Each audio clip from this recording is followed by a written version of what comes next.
आदरणीय प्रधानमंत्री सर, अब मैं आपसे निवेदन करता हूं कि कृपया भारत के उभरते इन संभावनाओं से भरे स्पेस सेक्टर के भविष्य पर अपने अमूल्य विचार प्रस्तुत करें और हमें अनुग्रहित करें।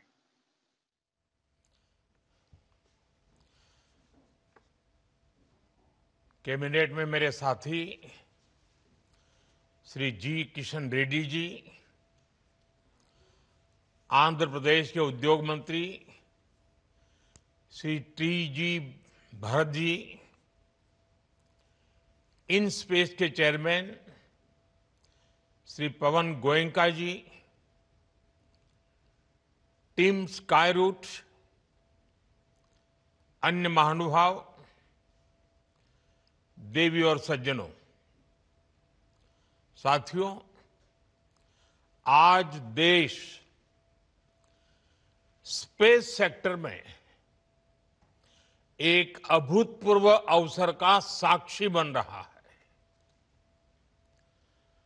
आज भारत के स्पेस इकोसिस्टम में प्राइवेट सेक्टर बड़ी उड़ान भर रहा है। स्काईरूट का इन्फिनिटी कैंपस भारत की नई सोच, इनोवेशन और सबसे बड़ी बात यूथ पावर का प्रतिबिंब है। हमारी युवा शक्ति की इनोवेशन, रिस्क टेकिंग एबिलिटी और एंटरप्रेन्योरशिप आज नई बुलंदी छू रही है। और आज ये कार्यक्रम इस बात का प्रतिबिंब है कि आने वाले समय में Bharat global satellite launch ecosystem में एक लीडर बनकर उभरेगा। मैं पवन कुमार चंद्रा और नागा भर डाका को बहुत बहुत शुभकामनाएं देता हूं। आप दोनों नौजवान देश के अनेक यंग स्पेस एंटरप्रेन्योर्स, हर युवा के लिए बहुत बड़ी प्रेरणा है। आप दोनों युवाओं ने खुद पर भरोसा किया। आप रिस्क उठाने में पीछे नहीं रहे और इसका परिणाम आज पूरा देश देख रहा है। देश आप पर गौरव कर रहा है, गर्व कर रहा है। साथियों, भारत की अंतरिक्ष यात्रा बहुत सीमित संसाधनों से शुरू हुई थी, लेकिन हमारी महत्वाकांक्षाएं कभी भी सीमित नहीं रही। वो भी एक जमाना था, एक साइकिल पर रॉकेट का हिस्सा ले जाने से लेकर दुनिया के सबसे भरोसेमंद लॉन्च व्हीकल तक भारत ने सिद्ध किया है कि सपनों की ऊंचाई संसाधन से नहीं, संकल्प से तय होती है। इसरो ने दशकों तक भारत की स्पेस यात्रा को नई उड़ान दी है। क्रेडिबिलिटी, कैपेसिटी और वैल्यू, हर प्रकार से भारत ने अपनी अलग पहचान बनाई है।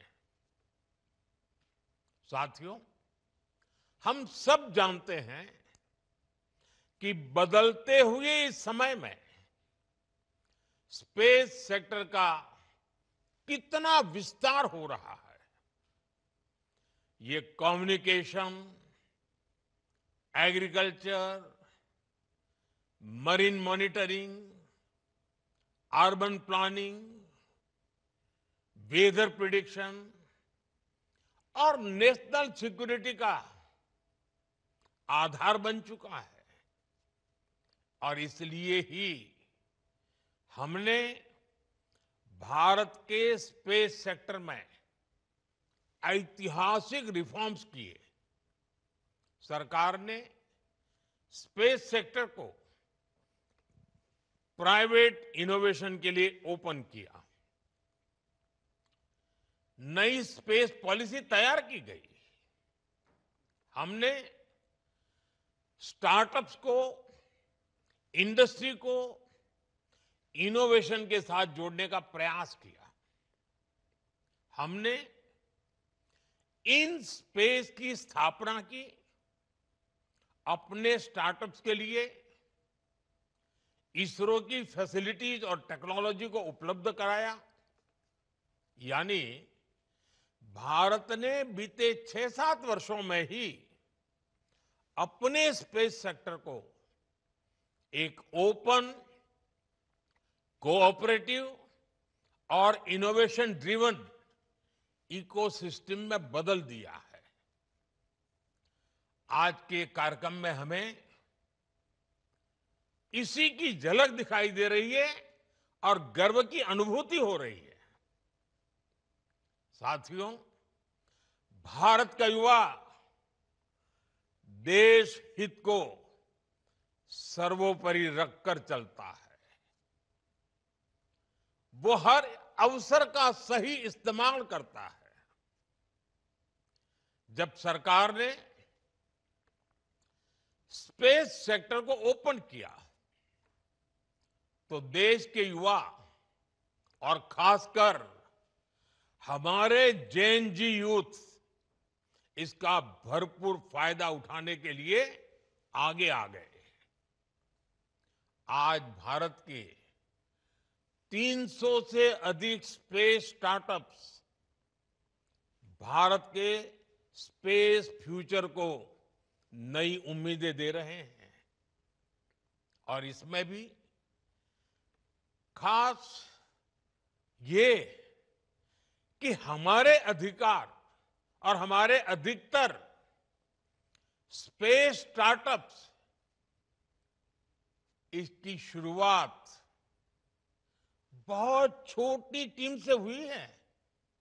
और मुझे इन सबको पिछले 5-6 साल में लगातार मिलने का अवसर मिला है। कभी 2 लोग, कभी 5 साथी, कभी एक छोटा सा किराए का कमरा। टीम छोटी थी, संसाधन सीमित थे, लेकिन इरादे नई बुलंदी छूने के हैं। यही वो भावना है जिसने भारत में प्राइवेट स्पेस रिवॉल्यूशन को जन्म दिया है। आज ये जेन जी इंजीनियर्स, जेन जी डिजाइनर्स, जेन जी कोडर्स और जेन जी साइंटिस्ट नई नई टेक्नोलॉजी बना रहे हैं। प्रोपल्सन सिस्टम हो, कंपोजिट मटेरियल्स हो, रॉकेट स्टेजेज हो, सैटेलाइट प्लेटफॉर्म्स हो, भारत का युवा आज उन क्षेत्रों में काम कर रहा है जिनकी कुछ साल पहले कल्पना भी संभव नहीं थी। भारत का प्राइवेट स्पेस टैलेंट पूरी दुनिया में अपनी अलग पहचान बना रहा है। आज ग्लोबल इन्वेस्टर्स के लिए भारत का स्पेस सेक्टर एक अट्रैक्टिव डेस्टिनेशन बन रहा है। साथियों, आज दुनिया में छोटे सैटेलाइट्स की डिमांड लगातार बढ़ रही है। लॉन्च फ्रीक्वेंसीज भी बढ़ रही है। नई नई कंपनियां सैटेलाइट सर्विसेज देने लगी हैं और स्पेस अब एक स्ट्रेटेजिक एसेट के रूप में जगह बना चुका है। इसलिए आने वाले वर्षों में ग्लोबल स्पेस इकोनॉमी कई गुना बढ़ने वाली है।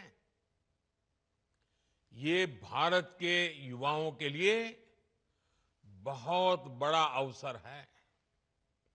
साथियों, भारत के पास स्पेस सेक्टर में जो कैपेबिलिटी है, वैसी कैपेबिलिटी दुनिया में केवल कुछ ही देशों के पास है। हमारे पास एक्सपर्ट इंजीनियर्स हैं, हाई क्वालिटी मैन्युफैक्चरिंग इकोसिस्टम है, वर्ल्ड क्लास लॉन्च साइट्स हैं और इनोवेशन को प्रोत्साहन करने वाला माइंडसेट है। भारत की स्पेस कैपेबिलिटी कॉस्ट इफेक्टिव भी है और रिलायबल भी है। इसी वजह से दुनिया की भारत से बहुत अधिक उम्मीदें हैं। ग्लोबल कंपनीज भारत में सैटेलाइट बनाना चाहती हैं, भारत से लॉन्च सर्विसेज लेना चाहती हैं, भारत के साथ टेक्नोलॉजी पार्टनरशिप चाहती हैं और इसलिए हमें इस समय का ज्यादा से ज्यादा फायदा उठाना चाहिए। साथियों, आज जो बदलाव हम स्पेस सेक्टर में देख रहे हैं, वो भारत में हो रहे स्टार्टअप रिवॉल्यूशन का हिस्सा है। बीते एक दशक में अलग अलग सेक्टर्स में स्टार्टअप्स का नया दौर शुरू हुआ है। फिनटेक हो, एग्रीटेक हो, हेल्थ टेक हो, क्लाइमेट टेक हो, एजुटेक हो, डिफेंस टेक हो, हर क्षेत्र में भारत के युवा, हमारे जैन जी नए समाधान दे रहे हैं। और आज मैं दुनिया के जैन जी को भी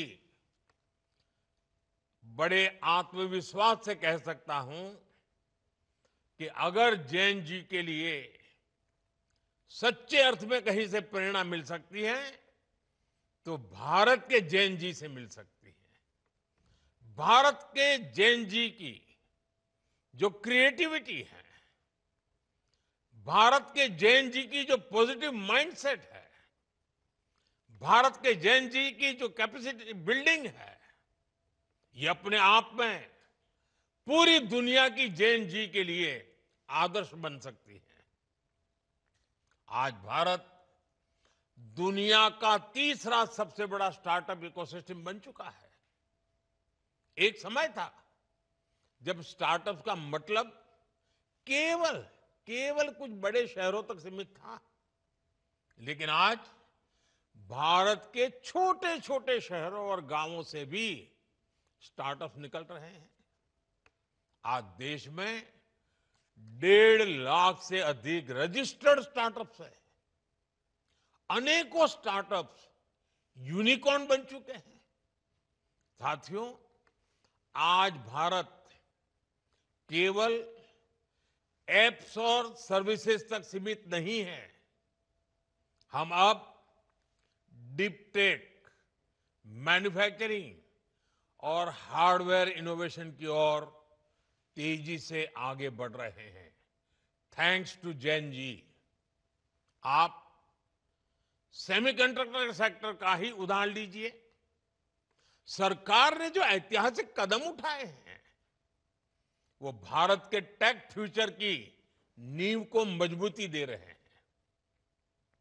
आज देश में semiconductor fabrication units, chip manufacturing और डिजाइन हब्स बहुत तेजी से विकसित हो रहे हैं। चिप से लेकर सिस्टम तक भारत अब एक मजबूत इलेक्ट्रॉनिक वैल्यू चेन तैयार कर रहा है। ये आत्मनिर्भरता के संकल्प का हिस्सा तो है ही। इससे भारत ग्लोबल सप्लाई चेन का एक मजबूत और भरोसेमंद पिलर भी बनेगा।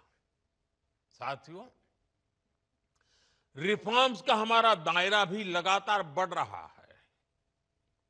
जैसे हमने स्पेस इनोवेशन को प्राइवेट सेक्टर के लिए ओपन किया, वैसे ही हम एक बहुत महत्वपूर्ण सेक्टर में भी कदम उठाने जा रहे हैं। हम न्यूक्लियर सेक्टर को भी ओपन करने की तरफ आगे बढ़ रहे हैं। इस सेक्टर में भी हम प्राइवेट सेक्टर की सशक्त भूमिका की नींव रखने जा रहे हैं। इससे small modular reactor, advance reactors और न्यूक्लियर इनोवेशन में अवसर बनेंगे। यह रिफॉर्म हमारी एनर्जी सिक्योरिटी और टेक्नोलॉजिकल लीडरशिप को नई शक्ति देगा। साथियों, आने वाला भविष्य कैसा होगा, ये बहुत कुछ आज हो रही रिसर्च पर भी निर्भर करता है। इसलिए हमारी सरकार का बहुत जोर युवाओं को ज्यादा से ज्यादा रिसर्च के मौके देने पर भी है। हमने राष्ट्रीय अनुसंधान फाउंडेशन का गठन किया है, जो आधुनिक रिसर्च के लिए यूथ को सपोर्ट करता है। वन नेशन वन सब्सक्रिप्शन, इससे सभी छात्रों की इंटरनेशनल जर्नल्स तक पहुंच आसान हुई है। 1,00,000 करोड़ के रिसर्च डेवलपमेंट और इनोवेशन फंड से देश भर में युवाओं को बहुत मदद मिलने वाली है। हमने 10,000 से अधिक अटल टिंकरिंग लैब भी खोली है, जो स्टूडेंट्स में रिसर्च और इनोवेशन की भावना जगा रही है। आने वाले दिनों में हम ऐसी 50,000 नई अटल टिंकरिंग लैब बनाने पर काम कर रहे हैं। सरकार के ये प्रयास भारत में नए इनोवेशन की बुनियाद बना रहा है। साथियों, आने वाला समय भारत का है, भारत के युवाओं का है, भारत के इनोवेशंस का है। कुछ महीने पहले स्पेस डे के अवसर पर मैंने हमारी स्पेस एस्पिरेशंस की चर्चा की थी। हमने तय किया था कि आने वाले 5 वर्षों में भारत अपनी लॉन्च क्षमता को नई ऊंचाइयों तक ले जाएगा। हमने ये भी निश्चय किया था कि भारत के स्पेस सेक्टर में 5 नए यूनिकॉर्न तैयार होंगे। स्काई रूट की टीम जिस प्रकार आगे बढ़ रही है, उससे ये तय है कि भारत अपने हर लक्ष्य हासिल करके रहेगा। साथियों, मैं भारत के हर नौजवान को, हर स्टार्टअप, साइंटिस्ट, इंजीनियर, एंटरप्रेन्योर को भरोसा देता हूं। और मेरे नौजवान साथियों, ये मेरी गारंटी है, सरकार हर कदम पर आपके साथ खड़ी है। मैं एक बार फिर स्काई रूट की पूरी टीम को बहुत बहुत बधाई देता हूं और उन सभी लोगों को शुभकामनाएं देता हूं जो भारत की स्पेस जर्नी को नई गति दे रही है। आइए धरती हो या फिर अंतरिक्ष, 21वीं सदी को भारत की सदी बनाएं। आप सबका बहुत बहुत धन्यवाद, बहुत बहुत शुभकामनाएं।